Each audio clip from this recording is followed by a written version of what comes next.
Como o varejo deve se preparar para estar antenado às tendências tecnológicas?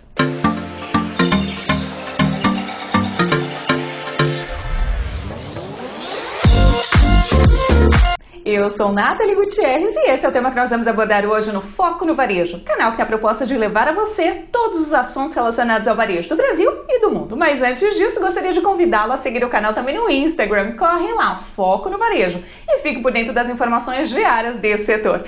E deixo o convite aqui também para que você curta e compartilhe esse vídeo e se inscreva aqui no canal. Vamos lá! Você quer saber como manter-se atualizado sobre as tendências tecnológicas e atender o seu cliente da melhor forma? Então confira essa entrevista que fiz com Christian Hempel, gerente de consultoria para varejo da Logicalis, empresa de tecnologia, que traz mais informações. Christian, muito obrigada por ter aceito o convite do canal Foco no Varejo para falarmos aí sobre as tendências tecnológicas do setor. Prazer, Nathalie. Prazer estar com você hoje para fazer esse bate-papo aí.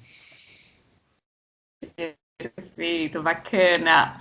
Christian, eu quero começar falando a respeito de como é que o varejo deve se preparar para estar antenado com as tendências tecnológicas do setor. Como que o varejista, como é que deve estar preparado para esse momento aí cada vez mais em evolução? Super legal a pergunta, Nathalie. É engraçado, quando a gente olha para o setor aí, talvez é um dos setores mais tradicionais do Brasil, né? Você vê aí lojas e redes com 100 anos ou mais. Então, assim, tem uma questão tradicional, muito tradicional, e ao mesmo tempo, quando a gente olha para o agito que está acontecendo em todas as indústrias, eu diria que o varejo é o setor aí que está mais se movimentando, tanto nas relações tecnológicas, quanto nas relações aí de aquisição, empresa comprando empresa. Então tá um setor muito animado. Tecnologia acaba fazendo parte, né? A gente talvez tem um grande pilar, um tema central, que é a digitalização, e essa digitalização ela se desdobra talvez em dois grandes vetores, né? A gente tem o tema do e-commerce, que surge nos anos 2000 e a gente vem amadurecendo, e a pandemia bate com forte, dá um salto. Então, assim, a gente dobra o tamanho do e-commerce, falando aí em números gerais, praticamente um ano, tá? Então é algo muito grande, a tecnologia faz parte para suportar esse canal digital. E do outro lado é como a gente digitaliza a loja, né? Então um dos grandes temas muito falados acaba sendo uma jornada, mas é a questão de você caminhar para lojas autônomas, caminhar com autosserviço, né? Então eu diria que tecnologia suporta diretamente o modelo de negócio do varejista e principalmente aí nesses dois grandes canais. Com certeza, é tanto na loja física quanto na loja online, né? Que a loja física está cada vez mais aí tecnológica, né? Está cada vez mais modernizada, e o e-commerce que vem ganhando força, né? Ganhou muita força no último ano e vem aí progressivamente avançando também. E eu queria falar sobre a questão aí, como é que o varejista ele deve preparar a equipe para esses novos desafios, né? Que é preciso investir aí nessa tecnologia, mas ao mesmo tempo é preciso que o profissional esteja capacitado, é preciso que a equipe esteja capacitada para lidar, para entender essas novas demandas do mercado e que saiba trabalhar melhor com elas, certo? Sem dúvida nenhuma, Nathalie. O tema assim, de capacitação e de atualização é um tema recorrente, né? Ele precisa acontecer, a empresa precisa estar preparada, precisa se reciclar, e é natural que conforme os anos passem os focos mudem, né? Até quando a gente fala assim, o varejista precisa se preparar na capacitação por tecnologia, tudo bem, mas nos primeiros 3 anos a gente fala de uma tecnologia. Eu vou dar um exemplo aqui, talvez o maior marco que a gente teve em loja é a digitalização de um sistema de ponto de venda, né? Então você ter os scanners, você tem um sistema que faz o cálculo automático da soma, que você tem o histórico aí, a nota fiscal, a quantidade de produtos à venda, gestão de estoque um pouquinho mais controlada. Eu acho que a gente está falando de 100 anos de varejo. Quando a gente fala em loja, talvez essa foi uma grande mudança. Então, a gente pode pontuar um exemplo. Bom, em algum momento foi a capacitação dos operadores de caixa, em algum momento foi o tema de impressão de etiquetas, em algum momento foi o RP, em algum momento o CRM, mas assim, a gente tem uma evolução constante, né? A gente passa pelo tema de trabalhar o Wi-Fi em loja, a gente passa pelo tema recente também, questões como etiquetas eletrônicas acabam sendo uma tecnologia que a gente tem alguns ganhos interessantes para a loja. A gente tem visto o tema de autosserviço como uma plataforma. Então, assim, algumas tecnologias que navegam esse tema do autosserviço. E quando eu falo autosserviço, né, deixa eu dar uma explicação rápida, o próprio consumidor fazendo o processo pelo próprio varejista, né? Então, quando a gente olha um totem de autoatendimento, é uma tecnologia que se referencia a esse autosserviço, né? Quando a gente tem visto popularizar muito a questão do self-checkout, né? Onde o próprio consumidor ele faz o processo também num tipo de um totem, ele faz o próprio processo de escanear e pagamento, né? Então, tem várias tecnologias que englobam esse tema de autosserviço e tem sido também uma das temáticas, né? Então, eu acho que duas coisas andam muito juntas, né?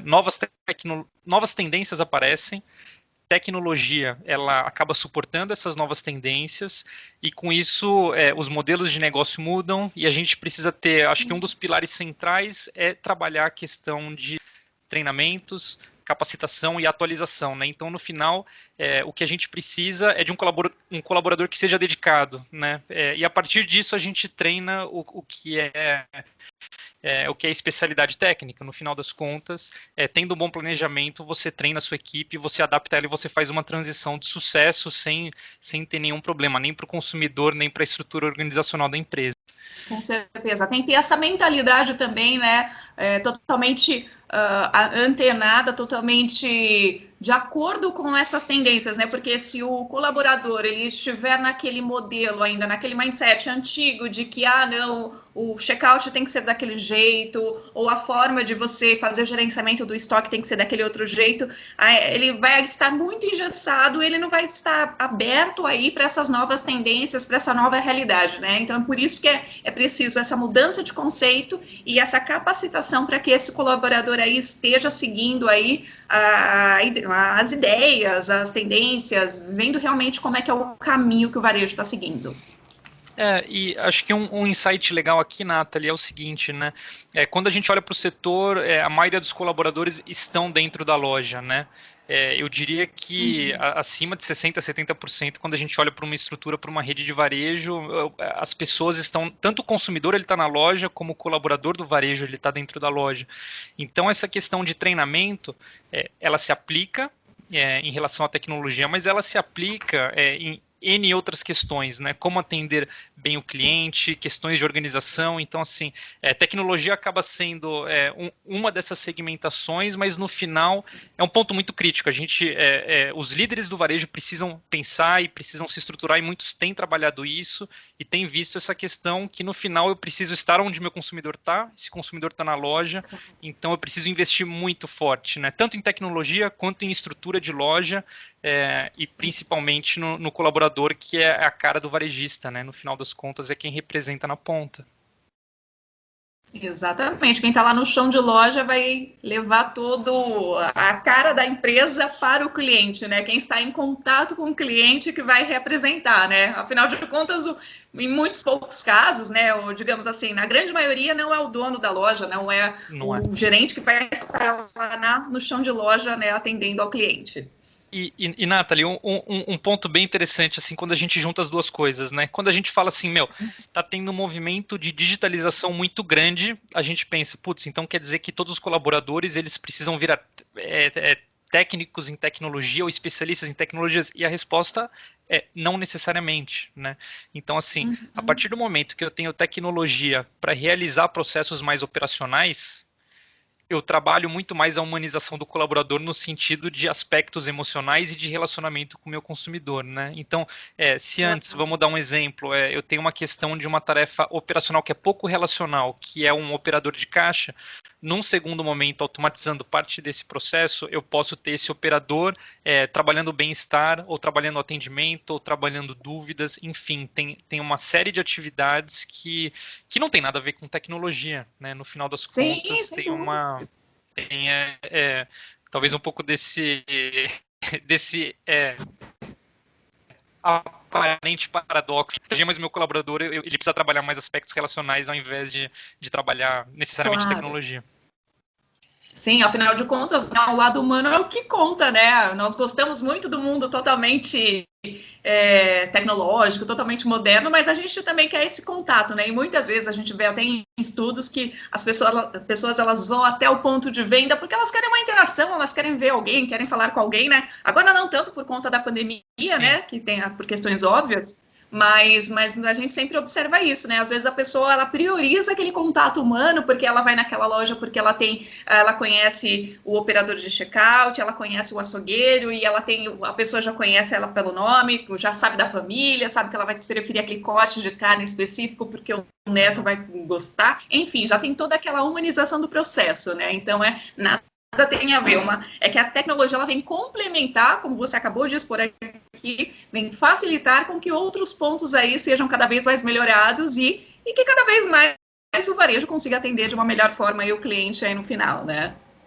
E aí eu queria saber, independente, ou seja, para a tecnologia de uma loja autônoma aí no formato da Amazon Go, que ficou bastante famosa, né, que foi uma das pioneiras aí nesse conceito mundialmente falando, temos outros exemplos aqui em São Paulo, Brasil, enfim.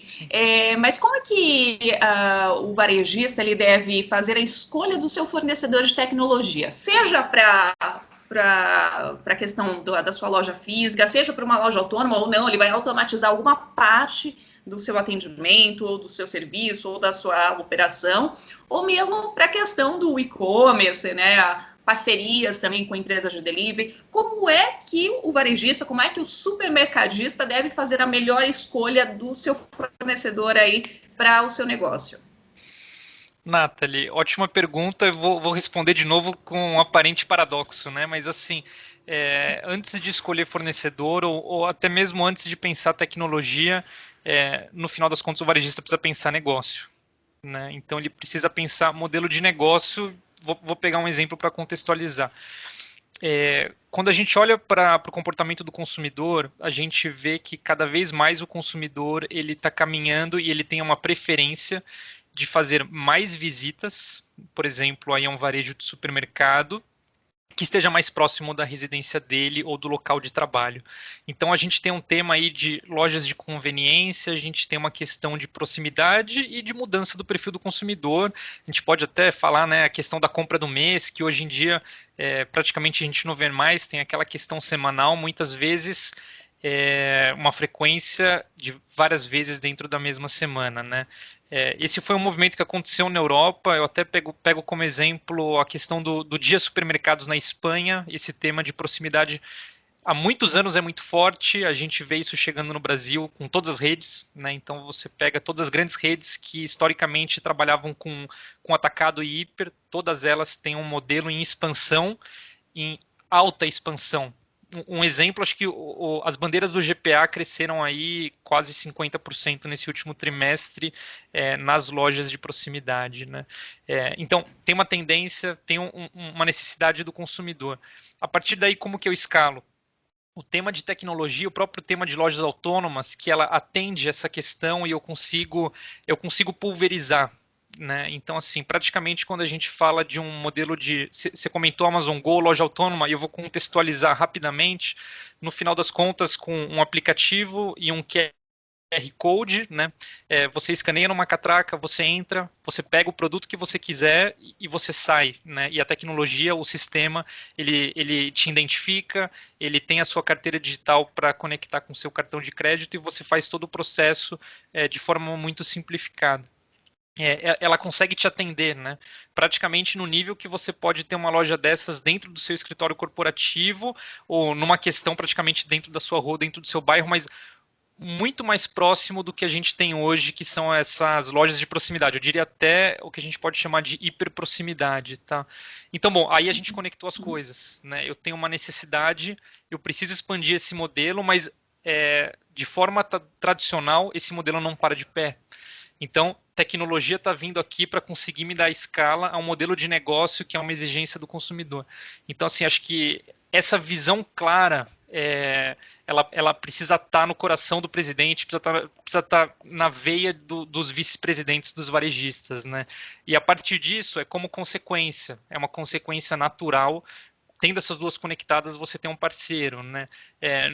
No meu dia a dia de trabalho, eu acabo fazendo as duas coisas. Então, parte eu trabalho essa questão de conseguir conectar e de conseguir ver as necessidades e ver como tecnologia se conecta com isso, e também o meu dia a dia é prover soluções, né? Então eu acabo fazendo esse papel duplo. E aí, chegando especificamente na pergunta, você precisa ter um parceiro tecnológico que entenda o seu negócio, que tenha capilaridade para te atender, né, na sua região. Então, assim, às vezes varejos menores, né, com poucas lojas, 10, 20 unidades, você consegue ter um parceiro que seja um parceiro local, que atenda só a sua região, mas via de regra, quando a gente fala do setor como um todo, vamos pegar aí as 300 maiores empresas do varejo, que representam, então aí eu diria um pouco mais de 80% do setor, você precisa de alguém que consiga te atender de forma nacional e que tenha a visão do seu negócio, né? Que entenda de varejo, entenda que as margens são apertadas, né? Então, e que a tecnologia ela precisa fazer a conta fechar, né? Então isso é super crítico. Não, sem dúvida, é um desafio, né? É um desafio. Não é fácil, né? Porque às vezes você fala assim, ai, caramba, preciso fazer esse investimento, porém a minha realidade é essa, né? Aí você até chegar a colocar tudo em alinhamento, tudo em ordem, não é fácil. Não tem dúvida. E acho que um outro ponto é que o fornecedor de tecnologia, o parceiro, né? Não vou nem chamar fornecedor, de fato é um parceiro. Precisa ter a sensibilidade que tem muitas questões que não são essencialmente tecnológicas, são questões culturais. Tanto do ponto de vista do consumidor, quanto do ponto de vista aí do varejista, né? Eu vou dar um exemplo. O Carrefour ele tem trabalhado um modelo de scan and go. O que é o scan and go, né? Você utiliza o aplicativo no caso do Carrefour, e você vai tirando foto dos produtos, você vai escaneando. A partir disso, você tem o seu carrinho de compras no celular, você chega num colaborador do Carrefour, mostra o carrinho, ele olha para sua sacola, é só um double check, né, uma dupla verificação, e você realiza a compra. Isso acontece dentro de lojas normais ali do Carrefour Express. Quando você olha para a quantidade de pessoas que estão usando, é baixíssima. Isso não é exclusividade do Carrefour. Em Nova York tem um varejo tradicional lá também, e eu estava visitando acho que 2019, e tinha uma fila enorme, tipo assim, 30 pessoas na fila, e eles tinham esse aplicativo para fazer esse mesmo processo. Então, assim, às vezes a tecnologia está lá, ela resolve, mas tem aspectos culturais que precisam ser lidados. Nesse exemplo específico, a necessidade da cultura do consumidor, de você mudar a cultura do consumidor. Outras vezes é mudar a cultura empresarial para que essas coisas consigam se conectar e trazer o benefício, né? E aí, eu vou dar um outro exemplo, fora do ramo de varejo, mas acho que pontua muito bem, né? Quando a gente olha, por exemplo, quando a Apple toma a decisão de arrancar o conector do fone dos iPhones. Hoje a gente vê o resultado disso e tem um boom, né, de novos fones e de fones Bluetooth. Então, a adoção aconteceu de uma forma super agressiva, e eu não tenho dúvida que, meio de forma forçada, a Apple mudou a cultura, porque assim, você não consegue mais usar. Por mais que culturalmente você está pegado ao fone com fio, você não tem mais essa opção. É um caminho sem volta. E a partir daí você trabalha de uma forma que ela é um pouco mais acelerada, porque você força o seu consumidor a se adaptar a uma nova cultura. Que se você, eu vou voltar para o varejo, se você pegar o Carrefour, ele está lançando uma mesma loja, com esse mesmo processo de aplicativo, mas você só consegue fazer nessa loja dessa forma. Então você vê que é um pouco essa questão também do Carrefour trabalhando culturalmente aí como que o consumidor faz compra e a partir daí conseguir os benefícios para os dois lados, porque para o consumidor é melhor, você não pega fila, né? Sim. Então tem aspectos bem interessantes no meio de toda essa conversa aí. Com certeza. E a gente vê, acho que as próximas gerações aí, eu tenho sobrinhos, crianças, que eles são totalmente conectados, né? Se a gente for falar para eles, que precisa pegar, quando a gente estiverem grandes, né? Eu fico imaginando, tem que pegar uma fila no supermercado, principalmente final de ano, Natal, que fica aquela fila imensa, né? Pensando no supermercado. Fala, não, mas espera aí, dá para fazer isso totalmente só com o celular, você não precisa passar nada disso. É muito mais prático para essa nova geração que está totalmente, que já nasce conectada, né? Os depois de milênio, geração Y, geração Z, estão realmente demandando isso, né? Demandando com que essas novas tendências aí sejam cada vez mais realidade, né? Com que tudo aquilo que a gente vinha trabalhando, fala, mas por que é assim, sendo que dá para fazer mais de forma mais prática, mais fácil, né? Se a nossa geração já é assim, as próximas que estão vindo cada vez mais, né, demandam isso e eu acho que é um caminho sem volta, né? Nathalie, engraçado. Eu lembro 2014 lendo um estudo sobre mobile commerce, né? A compra de e-commerce dentro do varejo pelo celular. Eu olhava aquilo e falava assim, não é possível que alguém vai fazer compra usando o celular, não é possível, não passa confiança. É engraçado, hoje 100% das compras que eu faço online é no meu celular. 100% das compras e não consigo pensar diferente. Aí você fala, nossa, pra que eu vou ligar o Note? Pra que eu vou... Não, né? É tudo pelo celular, né? Pra que eu vou até sair, gastar meu tempo, né? Trocar de roupa, ir a uma loja, enfim, é tudo... A praticidade é o que manda, né? Não tem jeito. Não tem dúvida. Um tema bem legal também, que a gente está falando muito da camada de frente que é aparente, né? Então, assim, a gente falou um pouquinho de e-commerce. E-commerce é o que fica explícito, é onde o consumidor navega.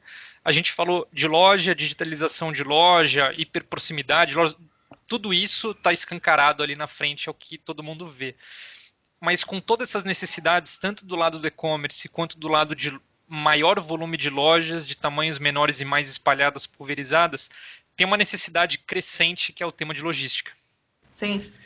Então, assim, no final das contas é o que faz a máquina movimentar, isso fica um pouquinho mais escondida, é o que está dentro da cozinha lá, mas você pega grandes operações, essas questões de e-commerce, né, de entregar no mesmo dia, ou sempre day delivery, coisas de entrega em algumas horas, em até 3 horas, no final das contas, muito do que é operação, muito do que é mudança de modelo, está no suporte aí de modelos de centro de distribuições, questões mais pulverizadas também, tecnologia na logística, um investimento muito grande na cadeia logística de todos esses players aí. Com certeza. É preciso pensar no todo, né? Porque também não é só você vender, né? Você precisa pensar nessa estratégia de como fazer a entrega, de que forma. Até se a gente for pegar exemplos aí do exterior, né, estão sendo testados a entrega por drone, que já tem sido bastante debatida, né, nos últimos tempos. Eu estava lendo, qual que foi agora? Agora eu não vou lembrar de cabeça qual a rede, talvez Lidl, não, era a Kroger, dos Estados Unidos. Certo. Testando também via drone. Aí tem agora outra rede, eu acho que era no Reino Unido, se eu não me engano, fazendo aquela estrutura, a Asda que era do Walmart, testando um sistema de caixas para fazer o tipo um container fechado que entrega na casa da pessoa, a pessoa não precisa estar em casa para fazer aquela entrega, né? Que legal. Então, só você fez a compra, tudo bem, você vai passar o dia inteiro fora, trabalhando, enfim, vai chegar às 6, 7 da noite em casa, e vai estar lá a sua caixa devidamente ordenada, com a temperatura dos alimentos totalmente controlada, né? Só não sei na nossa realidade aqui no Brasil como isso se adaptaria, né? Questão de segurança, enfim, tem que ser feito um estudo, né? Aí a gente vai se adaptando, né? Como o Brasil, a gente tem que se adaptar, né? A gente vai se adaptando com certeza, mas tem um aspecto muito legal. O brasileiro ele é muito aberto a novas tecnologias, né? Então a questão aí, se pegar ranking de rede social, você vai ver claramente o brasileiro assim, acho que é informação de um ano a um ano e meio atrás, mas assim, a média do brasileiro, de 9 horas, assim, tava em primeiro e segundo lugar. Então, assim, o brasileiro gosta, até por a gente ter muita necessidade e a tecnologia chega e ela resolve um problema, o brasileiro adere, né? Então isso é muito legal. Então tem um ponto que é dificuldade mesmo, tem muita complexidade no Brasil, mas ao mesmo tempo tem algumas coisas muito boas que facilitam aí a nossa evolução enquanto sociedade brasileira vai pensando o Brasil aqui do avanço que a gente vai conseguir, já está conseguindo e vai conseguir ter. Sim. Com certeza, com certeza. Quem sabe numa próxima conversa, Christian, a gente vai falar aí que a gente já está falando sobre as entregas com drones, como as lojas autônomas estão assim multiplicando em todas as cidades do país, né? E por aí vai. Com certeza. Perfeito, Christian. Muito obrigada pelo bate-papo, foi um prazer falar contigo. Prazer falar com você também, Nathalie. Super bate-papo muito enriquecedor. Estou à disposição para a gente ter futuros bate-papos aí. Parabéns pela iniciativa. Muito obrigada, sem dúvida. E falaremos bastante aí em breve aí com mais novidades para se aprofundar mais na questão do varejo supermercadista. Combinado. Muito obrigada. Até a próxima, Christian. Valeu, abraço. tchau, tchau.